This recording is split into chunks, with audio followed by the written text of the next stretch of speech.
On se trouve une autre raison. Mais Quand on échoue. vous avez plusieurs fois aussi voulu vous livrer au bourreau, non? Oui, pour bien en sûr. finir. Oui, parce qu'à la fin, quand on voit qu'on est pourchassé de tout le monde, même nos propres amis, même les gens de la famille, on se disait, mais ils doivent avoir raison, je dois être vraiment le déchet de l'humanité. Il faut que je disparaisse pour qu'il y ait le bonheur et l'amour entre les personnes. On se sent de trop et on donne raison au bourreau. Et puis il y a ce sentiment de culpabilité qui s'installe aussi. Ça, je pense que je l'aurai toujours.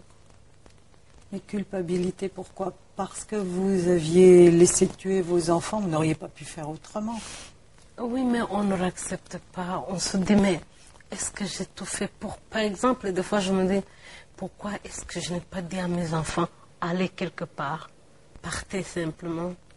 Et en même temps, je me dis, si j'étais partie, ils auraient rencontré des assassins.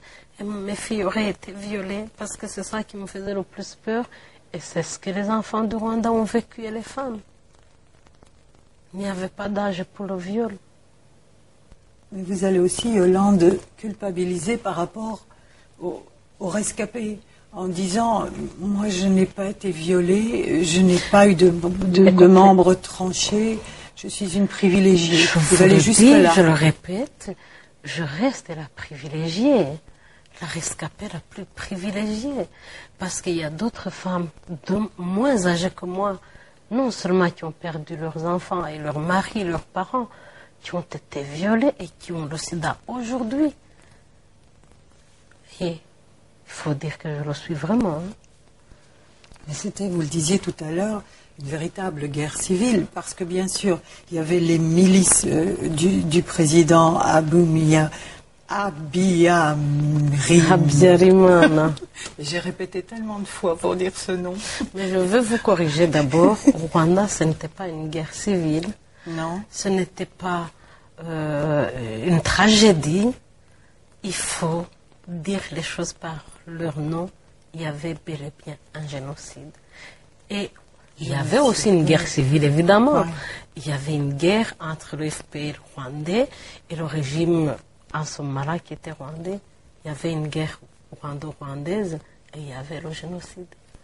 Mais donc les génocidaires étaient ceux qui faisaient partie des milices du président. Mais il y avait aussi, comme vous disiez, vos voisins, vos amis qui se sont mis à tuer. Tout le monde tuait les Tutsis. Vous savez que dans l'exposition, dans les prochains textes, j'ai même une femme qui a tué ses propres enfants. Et cette femme souffre d'une façon atroce. Mais vous dites un moment, je viens de comprendre que tuer, c'est comme faire l'amour. La première fois, cela fait peur. Après, on y prend goût. C'est vraiment l'impression que vous aviez. Vous n'avez pas tué, mais l'amour, vous le connaissez. Et chaque chose a un début. Et avant de faire quelque chose, on a toujours peur. Et quand on l'a fait, soit la peur reste et devient épouvantable, ou alors on y prend goût. Et je pense que c'était la même chose, parce qu'en plus, il y a un garçon dans l'exposition qui l'explique bien, innocent, qui est en toi, génocidaire, qui avoue, qui m'a dit, tu sais, avant de tuer, on a peur, on avait peur. Mais une fois qu'on l'avait fait, on avait envie de continuer à verser de plus en plus du sang. Donc, il a pris goût. Mais est-ce que vous ne croyez pas aussi que dans ce génocide, la pauvreté a joué à un certain moment? Parce qu'il y en a qui ont tué simplement pour avoir le short d'un autre, pour acquérir les biens des autres. Comme Jean-Pierre, je crois, si je n'ai pas oublié son nom, c'est un enfant qui a tué pour avoir le short de... On lui avait promis le short de la victime. Mais on tue si on a des armes aussi, ils en avaient. Et au Rwanda, toutes les armes étaient bonnes parce qu'il y avait les couteaux de cuisine, il y avait des gourdins, il y avait des bâtons, il y avait... La machette elle-même, c'était un outil de l'agriculture au Rwanda. La machette est encore là. Moi, j'ai dit, si j'étais responsable au Rwanda, je bannirais la machette. J'inventerais autre chose parce que la machette, je ne vois pas comment on s'en sert encore.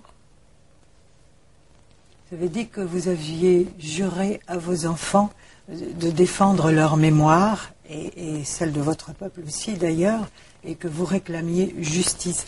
Mais en fait, vous ne réclamez pas justice uniquement pour les rescapés. Écoutez, il y a d'abord la vérité sur ce qui s'est passé. Je suis prête à combattre toute personne qui serait négationniste ou banalisateur de ce génocide. Je pense que quand on a affleuré la mort, on n'en a plus peur. Et moi, n'importe quelle force, je serai prête à combattre parce qu'il faut la vérité, il faut la justice, il faut la cohabitation, il faut que le peuple rwandais devienne frère. Et c'est surtout pour cela que je me bats. Et pour moi, le Rwanda est perdu s'il n'y a pas moyen de remettre les Rwandais ensemble. Si je dois rester suspicieux à mon voisin, je pense que ni lui ni moi, nous n'avons pas d'avenir. Il faut pouvoir nous mettre ensemble, faire des choses ensemble. Les gens ont commencé au Rwanda. Ils vivent ensemble. Ils font des choses ensemble. Mais moi, je me dis, ce serait encore mieux si la justice était faite sur ce qui s'est passé. Sinon, ils vivent ensemble dans la suspicion. Les rescapés ont besoin de la justice, les bourreaux aussi, et les innocents. Absolument, pour que les innocents, justement, soient innocentés. Que les bourreaux reconnaissent leur tort, qu'ils purgent leur peine et acceptent d'être rééduqués. Et les victimes, quand la justice n'est pas faite, on se dit, mais les gens pensent que je suis fou ou que j'ai rêvé. Il faut aussi essayer de nous rendre notre dignité d'être humain, parce que nous avons été déshumanisés. Avant de quitter le Rwanda, parce que vous avez à un moment décidé de quitter ce pays, parce que vous n'en pouviez plus, je crois, et peut-être pour témoigner aussi que vous avez quitté ce pays, pour la Belgique, vous avez quand même voulu, vous aviez le besoin de retrouver la fosse où avaient été enterrés vos enfants. Vous savez que même aujourd'hui, quand je vais au Rwanda, la première chose que je fais, c'est d'aller parler à mes enfants à la fosse et leur dire que je pense à eux, que je suis toujours avec eux, que tôt ou tard, quand j'aurai les moyens, je les sortirai de cette fosse pour leur offrir une sépulture. Parce que leur père, je ne peux pas trouver ses ossements, je ne sais pas où ils sont. Mais c'est vital pour moi. C'est une fosse commune où ils étaient. Bien sûr. Là, on vous voit porter des fleurs, mais il y a quand même une pierre tombale maintenant. Non, c'était une espèce de dalle qu'on avait mis au-dessus, mais les gens qui passent à côté, on m'a dit que parfois il y a des gens qui viennent casser. La première fois que vous étiez retourné là-bas, à l'endroit où avaient été assassinés vos enfants, vous avez aussi retrouvé votre maison qui était détruite. En fait, ma maison était détruite. J'ai essayé de la reconstruire. Mais ce que vous voyez, c'était juste après le génocide. Non, c'était juste après, oui. Parce que finalement, chacun a pris la brique, il n'y avait plus rien.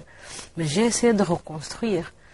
Je n'ai jamais fini parce que je n'ai pas d'argent, mais en fait, ce n'est pas grave. De toute façon, ma parcelle, je compte en faire un mémorial.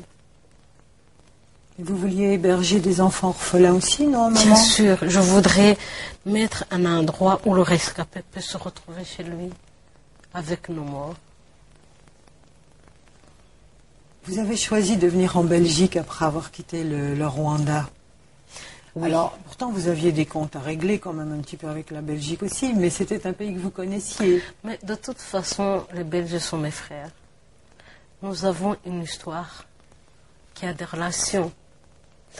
Et moi, je me dis qu'entre frères, il faut se parler. Si vous n'êtes pas content du frère, il faut le lui dire. S'il tient vraiment à le rester, il faut régler des comptes, vous discutez et vous avez un compromis. Vous avez déjà réglé des comptes depuis que vous êtes en Belgique? Je parle aux Belges même maintenant. Et je reçois des retours des Belges. Et ça me fait plaisir. J'ai beaucoup de soutien, j'ai beaucoup d'amis belges. Vous aviez fait votre stage aussi d'infirmière ici à l'hôpital Erasme à Bruxelles en 86. En fait, oui. À Erasme, je suis venue pour apprendre l'anesthésie péridurale. Comme je vous dis, chez nous, l'infirmière, c'est le petit médecin. Faute de médecin, on fait le travail de médecin. Dans mon dispensaire, je faisais des accouchements, je faisais beaucoup de choses. Et avant que je n'aie mon dispensaire, je travaillais comme infirmière anesthésiste, mais ici, l'infirmière anesthésiste sert au médecin anesthésiste. Et chez nous, ce sont nous qui faisions les anesthésies, toutes les anesthésies. C'est comme ça que vous connaissiez déjà la Belgique, vous aviez fait votre stage chez nous.